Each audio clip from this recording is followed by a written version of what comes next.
നിങ്ങളാരെങ്കിലും APJ Abdul കലാമിൻ്റെ വീട് കണ്ടിട്ടുണ്ടോ? അപ്പോൾ ഇന്നത്തെ യാത്ര APJ അബ്ദുൽ കലാമിൻ്റെ വീട് കാണാനായിട്ടാണ്. ഇതാണ് APJ അബ്ദുൽ കലാമിൻ്റെ വീട്. അപ്പോൾ സ്ഥലം നിങ്ങൾക്ക് എല്ലാവർക്കും അറിയാം, രാമേശ്വരമാണ്.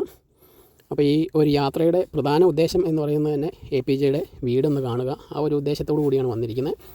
ഒരു ചെറിയ ഒരു വഴിയിൽ കൂടിയുള്ള യാത്രയാണിത്.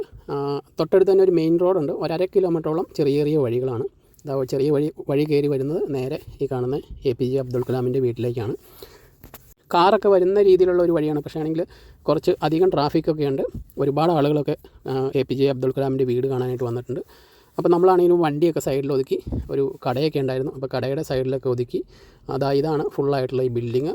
അപ്പോൾ ഈ നേരെ കയറി ഒരു ചെറിയ കോറിഡോറിലൂടെ ചെല്ലുന്നത് APJ അബ്ദുൽ കലാമിൻ്റെ വീടിൻ്റെ ഉള്ളിലേക്കാണ്. പണ്ട് മുതലേ ഈ വീടിൻ്റെ ഉള്ളിലേക്ക് ക്യാമറ അലൗഡ് അല്ല, അപ്പോൾ വീഡിയോ ഒന്നും എടുക്കാൻ പറ്റില്ല. അപ്പോൾ നമ്മളിത് പുറത്തൊക്കെ നിന്ന് കുറച്ച് വീഡിയോ ഒക്കെ ഷൂട്ട് ചെയ്തു. ഈ ഒരു വലിയ വഴി ആണ് APJ അബ്ദുൽ കലാമിൻ്റെ വീട്ടിലേക്കുള്ളത്. ഇവിടുന്ന് തീരെ ചെറിയൊരു വഴി ആയിട്ട് തിരിയുന്നുണ്ട്. അപ്പോൾ ആ വഴിയാണ് നമ്മൾ ആദ്യമേ കാണിച്ചത്. ആ ഒരു വഴി കാറ് ഒക്കെ കയറിപ്പോവും, എങ്കിലും ട്രാഫിക്കാണ്. കുറേ ആളുകളൊക്കെ പുറം സൈഡിലൊക്കെ ആയിട്ടാണ് പാർക്ക് ചെയ്തിരിക്കുന്നത്. ഇനി നമ്മൾ പോകുന്നത് APJ അബ്ദുൽ കലാമിൻ്റെ ഭൗതിക ശരീരം അടക്കം ചെയ്തിരിക്കുന്ന ആ മ്യൂസിയത്തിലേക്കാണ്. അപ്പോൾ അവിടെയാണെങ്കിലും അതിൻ്റെ ഉള്ളിലേക്കാണെന്നുണ്ടെങ്കിലും വീഡിയോ ഒന്നും എടുക്കാൻ അലൗഡല്ല. ഇതാണ് ആ മ്യൂസിയം. അപ്പോൾ ഇവിടെയൊക്കെ നമുക്ക് പാർക്കിങ്ങിനൊക്കെ അലൗഡാണ്. പാർക്കൊക്കെ ചെയ്തതിന് ശേഷം നമ്മൾ കയറുമ്പോൾ തന്നെ ചെക്കിംഗ് ഉണ്ട്. ക്യാമറ, മൊബൈൽ അതൊന്നും അലൗഡല്ല. അപ്പോൾ ഇതെല്ലാം നമ്മൾ പുറത്ത് വെച്ചിട്ട് ആണ് നമ്മൾ ഉള്ളിലേക്ക് കയറിപ്പോയത്. ഇവിടുന്ന് നമുക്ക് 1-2 ഫോട്ടോയൊക്കെ പുറത്തെ റോഡ് സൈഡിൽ നിന്ന് എടുക്കാൻ പറ്റും. അപ്പോൾ അങ്ങനെ വീഡിയോ എടുത്തിരിക്കുകയാണെന്നാണ് ഇതെല്ലാം. ഇനി ഈ മ്യൂസിയത്തിനകത്ത് അബ്ദുൽ കലാം തീരെ ചെറുപ്പത്തിലേ മുതലുള്ള ഒരുപാട് ഫോട്ടോസ് അതെല്ലാം ഇവിടെ സൂക്ഷിച്ചു വെച്ചിട്ടുണ്ട്. അതേപോലെ തന്നെ ഒരുപാട് മിസൈലിൻ്റെയൊക്കെ രൂപങ്ങൾ അതേ രീതിയിൽ തന്നെ ഇവർ നിർമ്മിച്ചു വെച്ചിട്ടുണ്ട്. അപ്പോൾ ഒരുപാട് ചെറിയ ചെറിയ റൂമുകളൊക്കെ ആയിട്ടാണ് ഇവർ സെറ്റ് ചെയ്തിരിക്കുന്നത്. അതേപോലെ തന്നെ ഈ ഒരു മ്യൂസിയത്തിന് പുറത്തായിട്ടൊരു വലിയ മിസൈൽ ഇങ്ങനെ കുത്തി നിർത്തിയിട്ടുണ്ട്. ഒരു 4 നില കെട്ടിടത്തിൻ്റെ അത്രയും ഉയരമുള്ള ഒരു മിസൈലാണ്.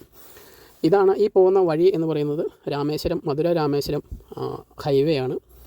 APJ അബ്ദുൽ കലാമിൻ്റെ വീട്ടിലേക്ക് പോകാനായിട്ട് ഞങ്ങൾ ഗൂഗിൾ മാപ്പാണ് ഉപയോഗിച്ചത്. അപ്പോൾ ചെറിയ ചെറിയ വഴികളാണ് എല്ലാം കാണിച്ചു തന്നത്. ഞങ്ങൾ ബൈക്കിനായിരുന്നു പോയത്. കാറൊക്കെ വരാൻ കുറച്ച് പാടുപെടുന്ന രീതിയിലുള്ള ചെറിയ ചെറിയ വഴികളായിരുന്നു. പിന്നെ ഇവിടെ മെയിനായിട്ട് ഒരു ബസ് സ്റ്റാൻഡുണ്ട്, രാമേശ്വരം ഒരു ബസ് സ്റ്റാൻഡുണ്ട്. അപ്പോൾ ആ ബസ് സ്റ്റാൻഡ് വഴിയൊക്കെ ഒരുപാട് തവണ APJ അബ്ദുൽ കലാം വന്നിട്ടുണ്ടാവണം. അതേപോലെ തന്നെ ഈ മ്യൂസിയത്തിലാണെങ്കിലും APJ അബ്ദുൽ കലാമിൻ്റെ വീട്ടിലാണെങ്കിലും ഒരുപാട് ബുക്കുകളൊക്കെ അടുക്കി വെച്ചിട്ടുണ്ട്. അതേപോലെ തന്നെ വീട് ഇപ്പോൾ അവിടെ ഒരുപാട് തുണിത്തരങ്ങളൊക്കെ വിൽക്കുന്ന രീതിയിലുള്ള ഒരുപാട് ആളുകളൊക്കെ അവിടെ സെയിൽ നടത്തുന്നുണ്ട് വീടിൻ്റെ ഉള്ളിൽ. അതുകൊണ്ടായിരിക്കണം പക്ഷേ അവിടുത്തെ ഫോട്ടോ ഒന്നും എടുക്കാൻ അവിടുത്തെ ആളുകൾ സമ്മതിക്കാതിരിക്കുന്നത്. അപ്പോൾ ഇന്നത്തെ വീഡിയോയും അങ്ങനെ അവസാനിക്കുകയാണ്. APJ അബ്ദുൽ കലാമിൻ്റെ വീട് കാണാത്തവരുണ്ട് എന്നുണ്ടെങ്കിൽ ഈ വീഡിയോയിൽ നിങ്ങൾക്ക് ഫുള്ളായിട്ട് കാണാൻ പറ്റും. അപ്പോൾ വീഡിയോ ഇഷ്ടപ്പെട്ട് കഴിഞ്ഞാൽ കമൻ്റ് ഇടാനായിട്ട് മറന്നു പോകരുത്. എല്ലാവർക്കും ബൈ.